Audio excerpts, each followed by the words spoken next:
In Tower Defense Simulator, there are two major things that most players grind for. The first is golden towers. These come from a special crate with a price of 50,000 coins. These crates give towers buffs to their stats and make them more viable in early game, mid game, and late game. And there's also Golden Cowboy.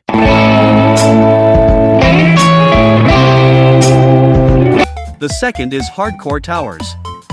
As in the name, you get them from hardcore mode. Arguably the best late game tower in TDS is Accelerator, with a price of 2,500 gems. Today I'm going to be challenging myself to make 2 brand new accounts, and see if I can get Accelerator or 2 golden crates faster.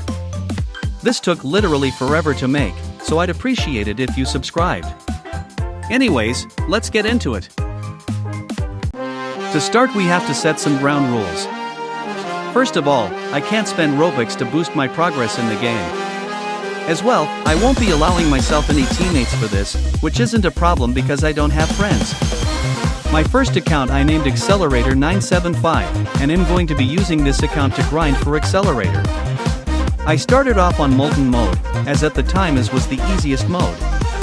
I spammed level 2 snipers until I had completely filled my placement limit. I slowly upgraded my snipers, but soon more zombies started to get further and further along the path. On wave 33 a huge horde of slow bosses and breakers overwhelmed me and I lost. But for the next game I bought Paintballer. While it is the worst unit in the game, it actually handles early game hordes decently well, and I bought for another reason I'll explain later. Paintballer cleared the hordes of zombies well, yet it struggled for single target zombies. That's where Sniper came in. With the amount of paintballers I was getting, I didn't have much money for snipers and I lost wave 33 again. I played more and more games as I worked towards getting Militant. Militant is basically a cheap version of the minigunner, wielding a rifle and shooting fast. I got Militant and Paintballer as they were very cheap, only costing 1,650 total in the shop, and were pretty good for Molten. I needed to grind up to level 50 before playing hardcore, and once I would hit that level I didn't want to play more of the other modes, so I wanted to conserve as many coins as possible. Even with both of these towers I could not win Molten no matter how hard I tried. I just didn't have enough money.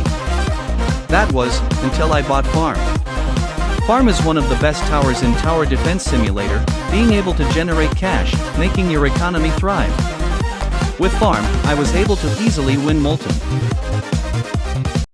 It seemed that Accelerator 975 would have Accelerator in no time. Yet there is one competitor that they had. The one person standing in their way. 94 Carat. Their goal was to get 2 golden crate as fast as possible. Since I'd be staying in the regular modes for this entire time, I had to get optimal towers for speedrunning Molten or Fallen. On my first game I did what I did with the other account, lose on wave 33. But with that, I managed to buy Demoman. Demoman excels against crowds of enemies, exactly what I needed. Though Demoman is really good. With just Demoman, I was able to make it to wave 40. Of course I couldn't win, but I had spent a whole 1,400 coins less just to get this far. Accelerator 975 really be getting ratioed. Moving back to Accelerator, I decided to play normal mode for the extra XP from the badge. This is before the nerf to the mode, by the way. Oh my God. Let me tell you, this got stressful. I had to place many backup militants multiple times, and my pressure on the front was not exactly perfect. But by the time wave 30 rolled around, I managed to easily beat the Gravedigger. I then continued back to grinding Molten, hoping to buy Commander. Commander's buff to other towers makes beating Molten mode way faster.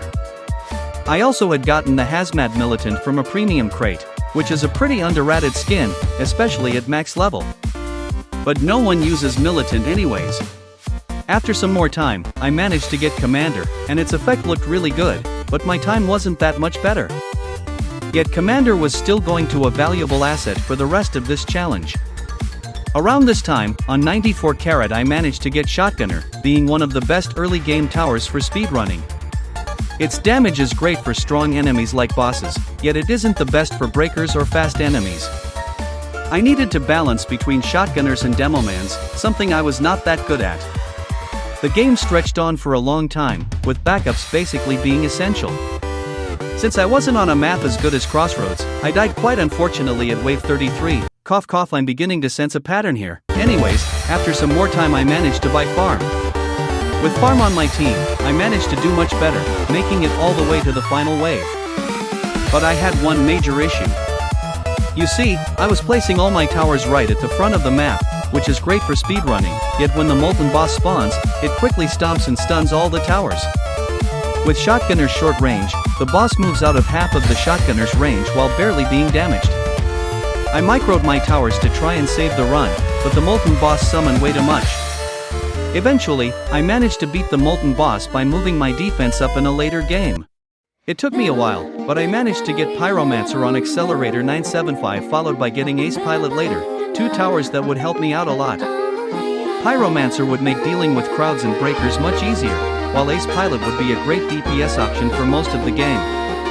As well, I got Minigunner on 94 carat. My next mission before grinding to get my respective goals on each account, I would be going for DJ and Commander on 94 carat and Ranger on Accelerator 975. But that's for another video. Hopefully you enjoyed, and I hope I make part 2. Well, see ya.